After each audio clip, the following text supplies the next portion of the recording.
Okay, let me give you a bit of backstory. While I was trying to try out Tolan in Sonica, and I was browsing the leaderboard to see if anyone has made him work, I stumbled upon a really interesting Team 1 Sonica, which is run by this guy, TLG Netherworld, and he's running Wuyu. But let me tell you right now, the Wuyu in Team 1 does absolutely nothing. But the fact that she does absolutely nothing is why this strategy works. Before I show you my team, there's one very important thing you need to know about Sonica. Sonica Team 1 is pretty much the same as Dark Starlord Team 1. If you let her move too many times, she gets too many of this Searing Sight buff, which will then reduce your damage for your Team 2 and Team 3 as well. So, the whole idea of running Wuyu in Team 1 is so that she doesn't do any damage, so that you can AP control the boss to infinity. You can get 0 stacks of Searing Light in Sonica Team 1. But I've cooked up a better team for Team 1. This is my old team, and this is my new team. Super Unorthodox Team 1. Who is the DPS? No one. No one is the DPS, and that's the key. Now, before you go into this strategy has way lower RNG compared to the Liam Team 1 and Shenpin, but it has a lower maximum score. TA is going to be here for AP control. The twins are going to be here for extending debuffs and AP control. Jin Yuya is here for healing, and Hayley is here for her debuff.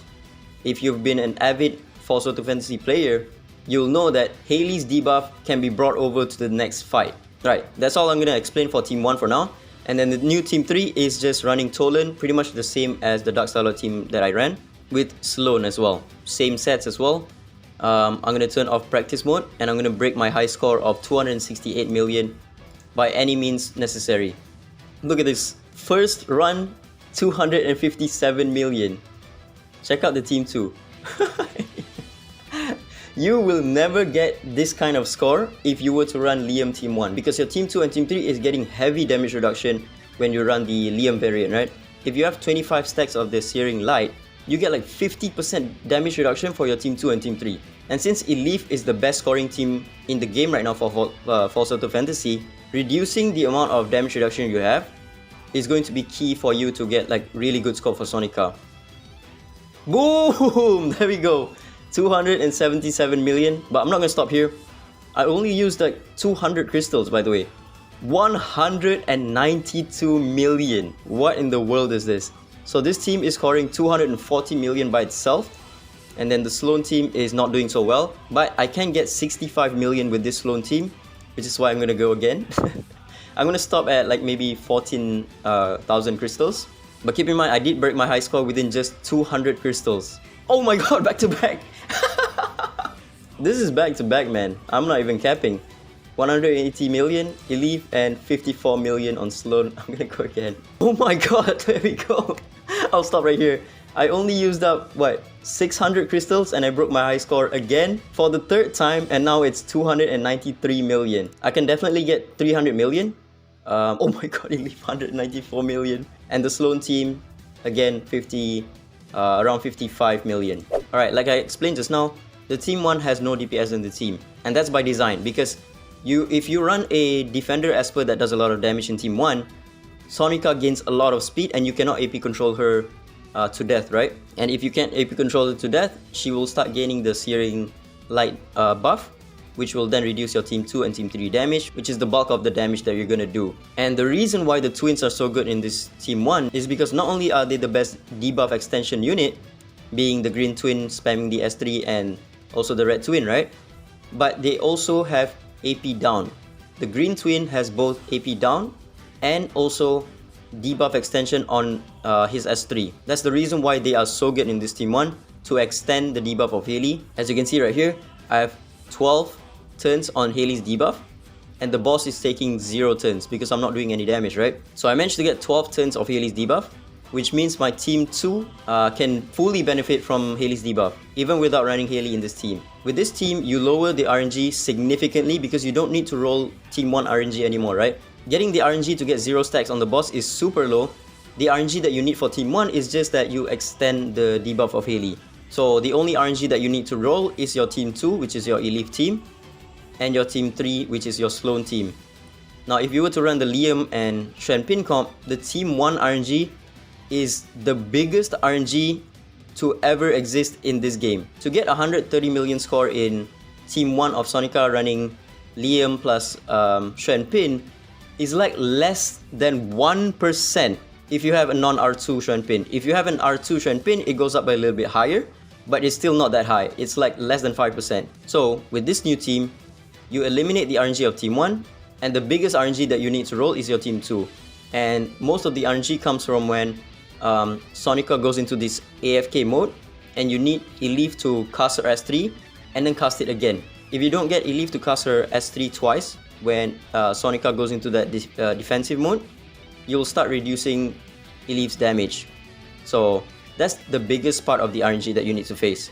Now if you have R6 Yuime, you can swap out Yujing for Yuime, and I think that team is going to be way better than this team, not only in terms of higher damage cap, but also lower RNG as well. Alright, so Haley's debuff lasted for up to 20 turns, or 20 turns left, so that's around 80 turns, right? Yeah, 80 turns that Haley's debuff managed to linger in this team. Alright, Team 3 is pretty much the same as the Dark Starlight version, but this time your Sloane is going to be doing a lot less damage because she's going to be slow, right? And slow units in Sonica will start getting the bafflement debuff a lot quicker, because when Sonica goes into that defensive mode and the slow unit doesn't get a turn and do multi-hits, they will start gaining the bafflement stacks. Look at this. Sonica entered the defensive mode, but my Sloane managed to get a turn in, which means she's not going to get the bafflement debuff. She only got 2 bafflement debuff because you need to get 4 hits in during the defensive mode, but Sloane's S3 only does 2 hits, right? And that's why Sloane becomes worse and worse the longer the fight goes. And yeah, that's it. This is the damage layout again.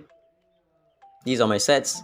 Again, if you want to get the highest score possible for Sonica, you still need to run R2 Shenpin with Liam in Team 1, because that team has higher score potential than this team. But if you want to lower the upkeep for your Falsetto Fantasy rankings by maintaining like a top 10 or top 100, this is going to be the go-to team, because the RNG for this team versus the Shenpin team is night and day.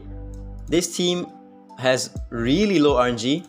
Like, check this out, right? I'm just gonna do like maybe 3 more Blitz, and you'll see like most of the score is above 200 million. And if you don't have R2 Shenpin, this is going to be your go-to team, because without R2, there we go, 200 million.